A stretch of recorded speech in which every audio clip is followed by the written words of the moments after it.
Hello friends, welcome to Archana's delicious recipes. நம்ம வீடியோவில் இன்றைக்கி என்ன பார்க்க போகிறோன்னா வாழைத்தண்டு பொரியல் எப்படி செய்யலான்றதை பார்க்கலாம். இந்த வாழைத்தண்டில் பார்த்திங்கன்னா அதிகப்படியான ஃபைபர் கண்டென்ட் இருக்குது. அதே சமயத்தில் குடலை சுத்தம் பண்ணக்கூடிய தன்மையும் இதில் இருக்குது. கிட்னி ஸ்டோன்ஸையும் கரைக்கக்கூடிய தன்மையும் இதில் இருக்குது.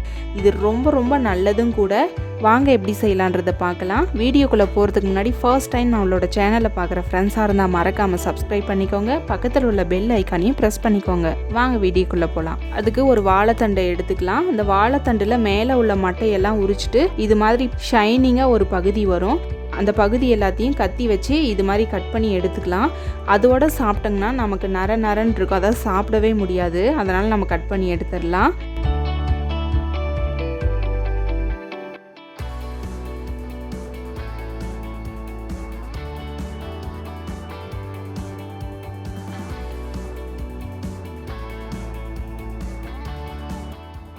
சைடில் கருப்பாக இருக்கிற 2 பகுதியுமே நம்ம கட் பண்ணி எடுத்துடலாம். எடுத்ததுக்கப்புறம் நம்ம இப்போ சின்ன சின்ன ரவுண்டாக கட் பண்ணி எடுத்துக்கலாம். கட் பண்ணி எடுக்கும் பொழுதே நம்மளுக்கு கொஞ்சம் கொஞ்சமாக நார்லாம் வர ஆரம்பிக்கும். அது எல்லாத்தையும் வரும் பொழுதே நீங்கள் எடுத்து போட்டுருங்க. ரவுண்டாக கட் பண்ணதுக்கப்புறம் நம்ம சின்ன சின்ன பீசஸாக கட் பண்ணிக்கலாம். சின்ன சின்ன பீசஸாக கட் பண்ணும் பொழுது நமக்கு நார் வந்துகிட்டே இருக்கும்.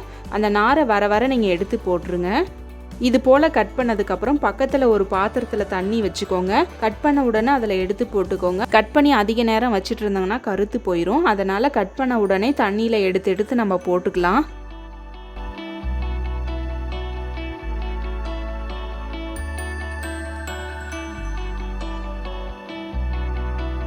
எல்லா பீசஸும் இது போல் எடுத்து போட்டாச்சு. போட்டதுக்கப்புறம் ஒரு குச்சி அல்லது நைஃப் வச்சு இது மாதிரி நல்லா சுற்றிட்டே இருந்தீங்கன்னா நார் இன்னும் இருந்துச்சுன்னா நமக்கு வந்துடும்.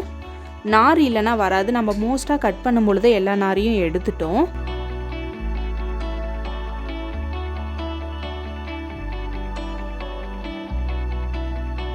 இப்போ நம்ம பொரியலுக்கு தேவையான மசாலா ரெடி பண்ணிக்கலாம். அதுக்கு ஒரு மிக்ஸி ஜாரில் சின்ன சின்ன துண்டுகளாக 5-7 துண்டு தேங்காய் எடுத்துக்கலாம். கூடவே ஒரு பூண்டை தோல் உரிக்காமல் வாஷ் பண்ணி அப்படியே சேர்த்துக்கோங்க. தோல் உரிச்சோம்னா டேஸ்ட் இருக்காது, அதனால் தோலோடு அப்படியே சேர்த்துக்கலாம். கூடவே 8 வரமிளகாய் சேர்த்துக்கோங்க. அதாவது உங்கள் காரத்துக்கு எந்த அளவுக்கு தேவையோ அந்த அளவுக்கு நீங்கள் சேர்த்துக்கோங்க.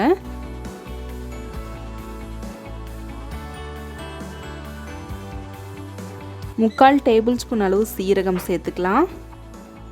1/4 டேபிள் ஸ்பூன் அளவு சோம்பு, 1/4 டேபிள் ஸ்பூன் அளவு மிளகு,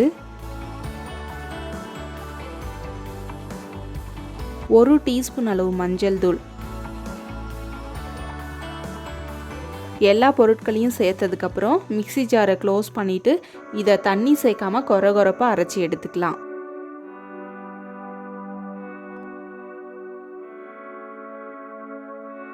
இந்த அளவுக்கு கொரகொரப்பாக அரைச்சி எடுத்துக்கிட்டா போதும், தண்ணி எதுவும் சேர்க்க வேண்டாம்.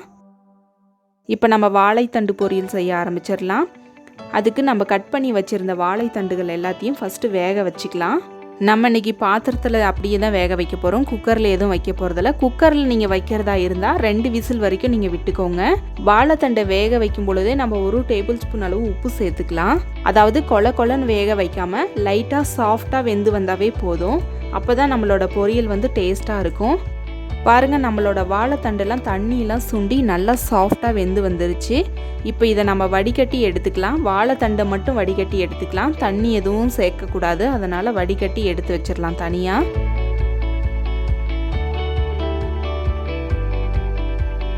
இப்போ நம்ம பொரியல் செய்ய ஆரம்பிச்சிடலாம். அதுக்கு ஒரு கடாயை சூடு பண்ணிக்கலாம். கடாய் சூடான உடனே 3 டேபிள் ஸ்பூன் அளவு குக்கிங் ஆயில் சேர்த்துக்கலாம். இந்த பொரியலுக்கு தேங்காய் எண்ணெய் சேர்த்தா கூட ரொம்ப ரொம்ப டேஸ்ட்டாக இருக்கும்.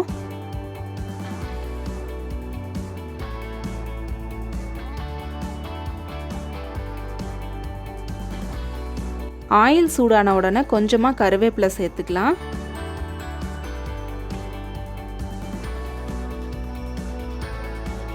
கருவேப்பிலை பொரிஞ்சு வந்த உடனே நம்ம வடிகட்டி எடுத்து வச்சுருந்த வாழைத்தண்டுகள் எல்லாத்தையும் சேர்த்துக்கலாம்.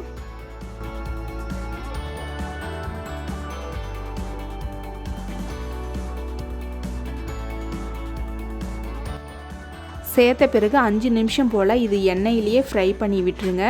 இது போல் ஃப்ரை பண்ணி விடும் பொழுது நமக்கு இன்னும் டேஸ்ட் அதிகமாக இருக்கும்.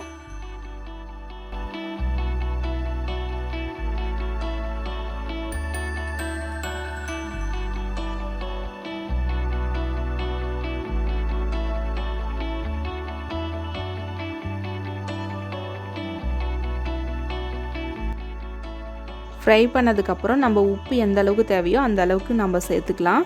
சேர்த்துட்டு அதையை லைட்டாக இது மாதிரி ஃப்ரை பண்ணி விட்டுருங்க.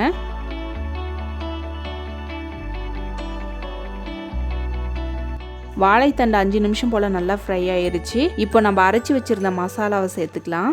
இந்த வாழைத்தண்டு செய்கிறதுக்கு தண்ணி எதுவும் சேர்க்க வேண்டாம், மசாலா மட்டும் சேர்த்துக்கோங்க. இது மாதிரி ஒரு டைம் செஞ்சு பாருங்கள், ரொம்ப ரொம்ப டேஸ்ட்டாக இருக்கும். தண்ணி சேர்த்தோம்னா அதோட டேஸ்ட்டே எடுத்துரும். இந்த மசாலாவை சேர்த்ததுக்கப்புறம் 2 நிமிஷம் போல் வாழைத்தண்டில் படுற மாதிரி நல்லா ஃப்ரை பண்ணி விட்டுக்கோங்க.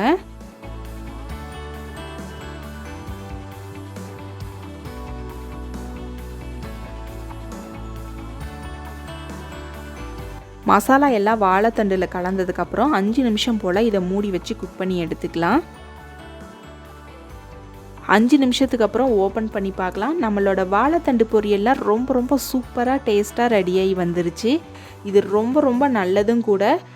கண்டிப்பாக இதே மெத்தடில் ட்ரை பண்ணுங்கள். ட்ரை பண்ணிவிட்டு எப்படி இருந்துச்சுன்னு கமெண்ட் பண்ணுங்கள். உங்களுக்கு இந்த வாழைத்தண்டு பொரியல் வீடியோ பிடிச்சிருந்தா மறக்காமல் லைக் பண்ணுங்கள், சப்ஸ்கிரைப் பண்ணுங்கள், ஷேர் பண்ணுங்கள்.